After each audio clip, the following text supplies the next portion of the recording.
నమస్తే. శ్రీ గురుభ్యో నమః. శ్రీమాత్రే నమః. ఆదిత్యాయ చ సోమాయ మంగళాయ బుధాయ గురు శుక్ర శనిభ్యై రాహవే కేతవే నమః. మనం వారం వారం చెప్పుకునేటువంటి ఫలితాలతో పాటు గోచారం అంటే గ్రహచారం, ఈ గ్రహాల యొక్క స్థితిని బట్టి అప్పుడప్పుడు మనకు తెలియకుండా కొన్ని యోగాలు మనకు కలుగుతూ ఉంటాయి. అందులో ఇప్పుడు ప్రస్తుతం జూన్ మాసంలో 15వ తారీఖు నుండి 29 వరకు బుధ ఆదిత్య యోగం కలగబోతుంది. బుధ ఆదిత్య యోగం అంటే దాదాపుగా మనందరికీ తెలిసినటువంటి విషయమే. మనకు పుట్టినప్పుడు జన్మజాతకంలో కనుక కొన్ని యోగాలు ఉంటాయి. కొంతమందికి చాలా యోగాలు కలిసి వస్తాయి, కొంతమందికి యోగాలు అంతగా ఉండవు.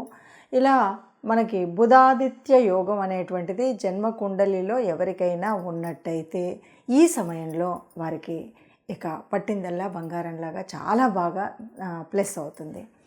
అయితే బుధాదిత్య యోగం అంటే ఏంటి, ఎప్పుడు కలుగుతుంది, అందరికీ ఉంటుందా, అసలు ఏంటి అంటే బుధాదిత్య యోగం అంటే జన్మకుండలిలో అయినా సరే, లేదు గోచార రీత్యా అయినా సరే ఎప్పుడు ఉంటుంది అంటే ఎప్పుడైనా సరే బుధుడి రాసులైనటువంటి మిథున మరియు కన్యా రాసుల్లో బుధుడు ఆదిత్యుడు అంటే రవి బుధులిద్దరూ కలిసి ఉంటే అప్పుడు బుధాదిత్య యోగం.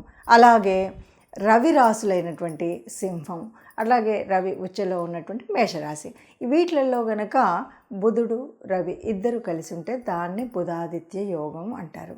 ఈ బుధాదిత్య యోగం వల్ల ఎలా ఉంటుంది, ఏమవుతుంది అంటే చక్కగా ఫైనాన్షియల్ ట్రబుల్స్ ఏమీ లేకుండా ఫైనాన్షియల్గా చాలా బాగుంటుంది. వీటితో పాటు మనకు కావాల్సినటువంటి అంటే ఏ క్లియర్ కట్ నిర్ణయాలు తీసుకోవాలన్నా ఒక ఆలోచన విధానం, ఎందుకంటే బుధుడి యొక్క ఆలోచన అంతా కూడా యాక్టివ్గా ఉంటుంది. రవి యొక్క ఆ రాజసం అది ఏదైతే ఉందో దానివల్ల ఉద్యోగాల్లో ఉన్నతం, ఇలాంటివన్నీ కూడా బుధాదిత్య యోగం వల్ల ఇటు ఆర్థికంగా కానీ అటు సమాజంలో కూడా ఒక పేరు ప్రఖ్యాతులతో ఉండే విధంగా కానీ బుధాదిత్య యోగం అన్నటువంటిది కలగచేస్తుంది. మరి ఇలా బుధాదిత్య యోగం జన్మకుండల్లో ఉన్నటువంటి వారందరికీ కూడా ఇప్పుడు కలిసి వచ్చే కాలం అన్నాం.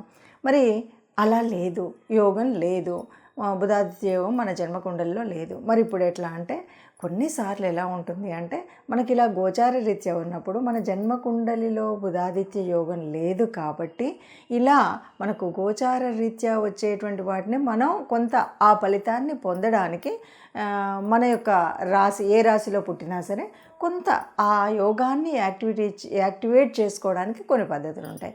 అంటే మనం ఎవరిని ప్రార్థించాలి, ఏ గ్రహాన్ని స్తుతించాలి, ఏం పనులు చేయాలి, దానివల్ల ఎలా యాక్టివేట్ అవుతుందని. ఇది యాక్టివేట్ అవ్వడం వల్ల ఏమవుతుంది అంటే ఒక్కొక్కసారి మనకు చెడు యోగాలున్నా వాటిని పక్కకు తోయడం, అలాగే ఈ బుధ ఆదిత్య యోగాన్ని మనం కొంత ఒడిసి పట్టుకొని మనం ఆ ఫలితాన్ని కొంత మనం పొందడానికి అవకాశం ఉంటుంది.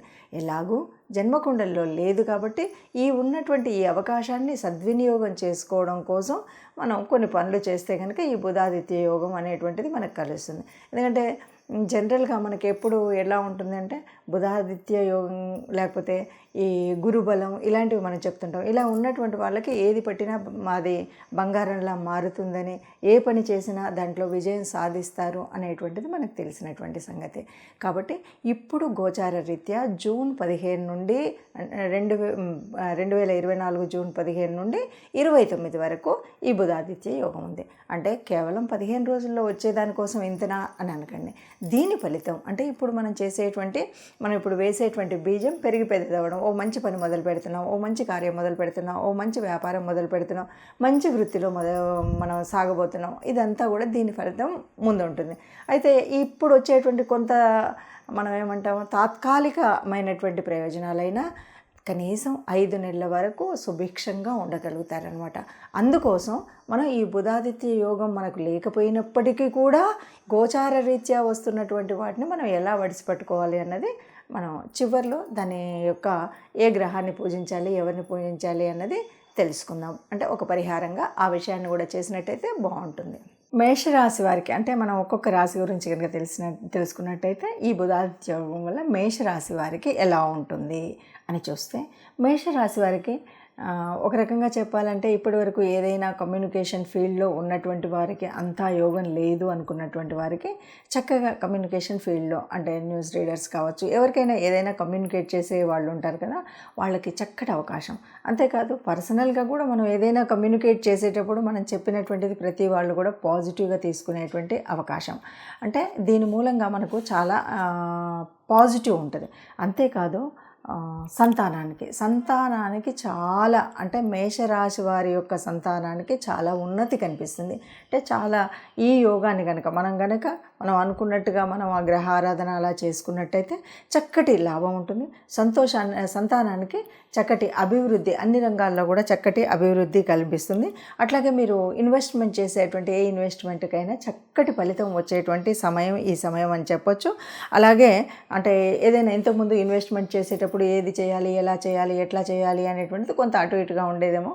దీనికి ఏంటంటే ఈ సమయంలో కనుక ఇది యాక్టివేట్ అయినట్టయితే చక్కటి ప్లానింగ్ మీకు దొరుకుతుంది. దీనికి ఇంత చేయాలి, లేకపోతే ఈ సమయంలో ఇదే చేయాలి అనేటువంటి ఒక భావంతో చక్కటి ఇన్వెస్ట్మెంట్ చేస్తారు. మొత్తంగా సంతానానికి బాగుంటుంది. మీ కమ్యూనికేషన్ స్కిల్స్ వల్ల మీకు ఒక పేరు వస్తుంది. చక్కగా మీ ఇన్వెస్ట్మెంట్కి ఒక చక్కటి రూపకల్పన జరుగుతుంది. ఇప్పుడు విన్నారు కదా, ఇప్పుడు విన్నారు కదా, ఈ రాశికి ఇలా ఉంది. అయినప్పటికీ కూడా మనకి ఎవరైనా సరే మనం పూర్తిగా దీని యొక్క ఫలితాన్ని పొందాలి, ఈ బుధాదిత్య యోగం పొందాలి అంటే ఎవరైనా సరే మనం ఒక విధంగా యాక్టివేట్ చేయవచ్చు. బుధుడు బుధవారం మనందరికీ తెలిసినటువంటి విషయమే. ఇది మనకి శ్రీరామచంద్రుల వారికి చాలా ఇష్టమైనటువంటి రోజు. ఇప్పుడు మనం ఏం చేయాలి అంటే శ్రీరాముడికి సంబంధించినటువంటి ఏదైనా పని ప్రారంభిస్తున్నారు, ఆపదామపహర్తారాం దాతారాం సర్వసంపదాం లోకాభిరామం శ్రీరామం భూయో భూయో నమామ్యహం అంటూ మీరు మొదలుపెట్టే పనిలో తప్పకుండా ముందది చేసుకోండి.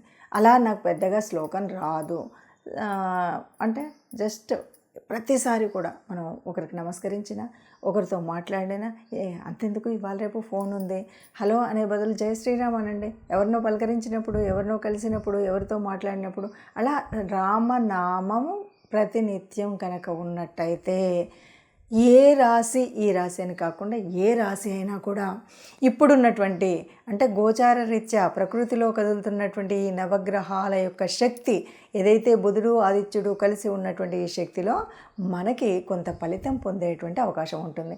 ఇది ఎంతవరకు ఎలా ఉంటుందంటే మనం చేసేటువంటి సాధనను బట్టే, మనం చేసేటువంటి ఈ రామనామ జపం అనుకోండి, లేదా ఆదిత్య యోగం, మనం బుధ ఆదిత్య యోగం అన్నాం కదా, ఆదిత్యుడికి సంబంధించినటువంటిది. ఆదిత్యుడు అంటే సూర్యుడికి సంబంధించినటువంటి సూర్య నమస్కారాలు చేయడం, ఆదిత్య హృదయం వినడం, లేకపోతే రవి యొక్క నామాల్ని నిత్యం పొద్దున్న లేవగానే సూర్య నమస్కారం చేసినప్పుడు రవి నామాల యొక్క స్తుతి చదవడం, ఇలా రవికి సంబంధించినటువంటిది బుధుడికి సంబంధించినటువంటివి మనం శ్లోకాలు చదువుకోవడం. బుధుడు రవి రెండు గ్రహాలుగా చెప్పిన ఇద్దరికి సంబంధించినంత వరకు శ్రీరామచంద్రుడిని ఆరాధ్య దైవంగా లేదా మనం ఇష్టదైవంగా పూజించడం అనేటువంటిది మనం చేయవలసినటువంటి పని.